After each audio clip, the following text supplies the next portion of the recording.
안녕하세요. 아미족 꼰대 아저씨 김영기입니다. 8월 영상 2부 올리겠습니다. 돈을 잘 벌고도 가난하게 사는 미용사, 이거는 부자 미용사, 가난한 미용사 책에 나와 있는 일부입니다만, 여러분들 계속 돈을 벌 것이라는 착각, 일을 계속 할 수 있을 것이라는 착각, 일반적인 직업도 물론 마찬가지라고 생각합니다. 많은 사람들 수입은 일정 기간이 지나고 나면 줄어드는 것이 통상적이라고 합니다. 보통 40대 중반 정도를 넘어서면 지출이 수입보다 늘어나고요, 경제적인 어려움에 쫓기게 된다라고 했고, 그때 정도 되면은 수입이 절벽을 맞게 되는 것이 보통 지금까지의 흐름입니다. 이 과정에 들어가지 않은 디자이너 선생님들은 잊지 말고 이 영상을 명심해서 들어보시면 좋을 것 같습니다. 수입은 계속되지 않습니다. 우리 미용도 마찬가지고 식당이란 다른 직업들도 유사합니다. 이것을 빨리 받아들여야만 가난에서 벗어날 수가 있습니다. 다시 이야기해서 지출을 통제하지 못하는 사람은 수입이 계속되지 않는 것을 안다면 아끼고 저축해야 될 것이다. 그런데 대부분 젊은 층들은 수입의 80~90% 모두를 지출하는 삶을 살고 있더라. 인생 후반은 더 고단하게, 더 바쁘게 뛰어야 할 것입니다. 보통 미용 10년 전후 한 사람들을 기준으로 이렇게 가끔 제가 여쭤보면 저축액이 얼마 정도 됩니까? 10년 이상 디자인을 한 사람이 저축액 게 7~8천만 원 모은 사람, 이런 사람을 봤습니다. 그런데 반면에 통장 잔고가 700~800만 원이 안 되는 디자이너가 상당히 많았습니다.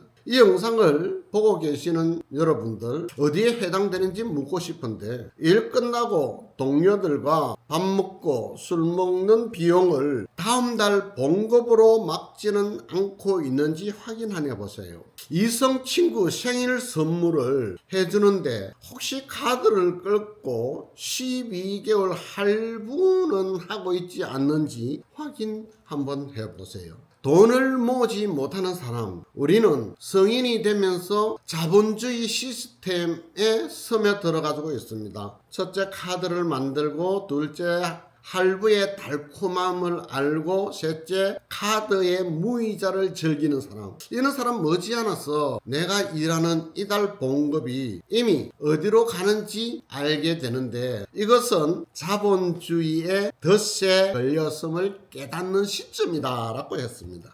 봉급의 50%는 무조건 저축해야 한다. 이것이 현실적으로 어렵다면 더 벌어야 한다. 아니면 카드를 없애고 체크카드로 생활해야 할 것이고, 일하는데 자동차가 필요 없다면 출퇴근은 버스로 해야 할 것입니다. 차 유지비는 버스로 출퇴근보다 3배 이상 든다라고 했습니다.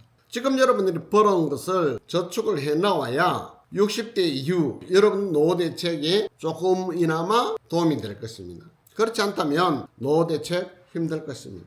투자를 못하는 사람, 앞에서도 말했지만 벌고 있으면서도 부자 되는 것이 아니고 돈을 잘 투자해야 부자가 된다라고 했습니다. 자가집 꼭 마련해야 할까요? 샤넬 가방이 아니라 롤렉스 시계가 아니라 지금 여러분들의 목표는 저금 통장 저축액이 조금 더 업그레이드 되는 것이 분명히 맞을 것이라고 생각을 합니다. 미용실 수입이 부동산을 못 따라간다. 미용실 수입이 부동산을 따라가지 못하는 것이 지금까지 저 경험이었습니다. 때가 오면 미용실 수입을 투자를 잘해서 활용을 잘하는, 이런데 관심도 여러분들 분명히 기울여서야 2대8 법칙 20% 안에 들어가는 부자로 살아갈 수 있다.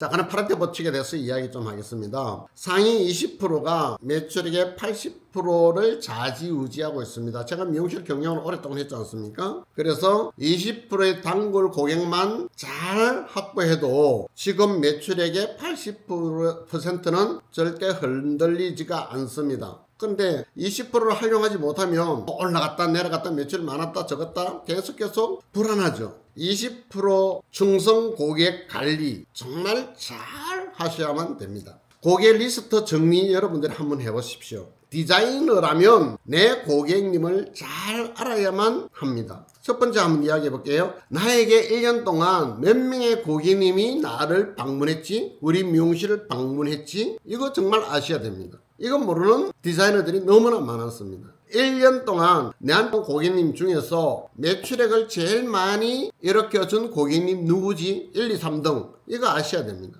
그리고 이 고객님 활용도 잘하시고 이 고객님한테 보답도 잘 해주셔야 됩니다. 그래야만 여러분들이 20% 안에 들어가는 디자이너가 될 수 있습니다. 고객이 1년 동안 또한 몇 번을 찾아왔는지, 드라이는 몇 번 했는지, 커트는 몇 번 했는지, 펌은 몇 번 했는지, 또 염색은 몇 번 했는지, 시술 금액은 얼마를 했는지, 평균 한 번 올 때마다 얼마 정도 했는지 이것도 여러분들이 분석을 해 놓으셔야만 합니다. 이 고객님이 처음 내한테 찾아왔을 때 어떻게 찾아왔는지도 아셔야 됩니다. 이분의 가장 절친은 누군지, 집은 어딘지, 직장은 어딘지 이 정도는 파악이 되어야만 충성 고객을 꽁꽁 내 곁에 오랫동안 묵고 날 수가 있다라고 생각을 합니다. 대부분 잘 나가는 디자이너, 미용사, 성공한 사람들 보니까 그런 관리를 철두철미하게 잘 했더라는 겁니다. 상위 20% 고객님, 고객 중에 상위 20% 리스트, 그리고 그 리스트 여러분들이 지금 출력해가지고 한번 보세요. 고객님 이름도 외워보세요.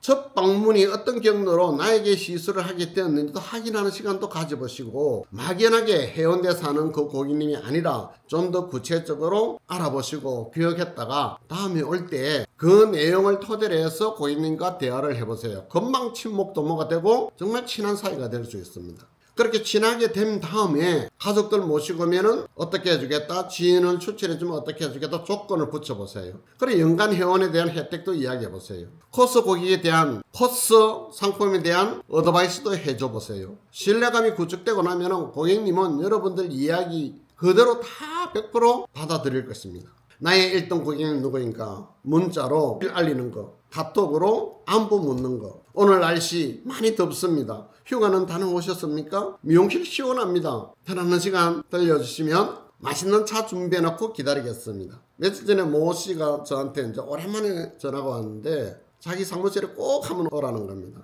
그러면서 붙인 단어가 중국에서 차가 100년 이상 된 차가 있는데 그 차를 꼭 같이 마시고 싶다. 강부도까지 나갈 일도 없고 그 차가 궁금한 겁니다. 100년 이상 된 정말 진귀한 차. 그래서 날짜를 금요일 날 2시로 잡았습니다.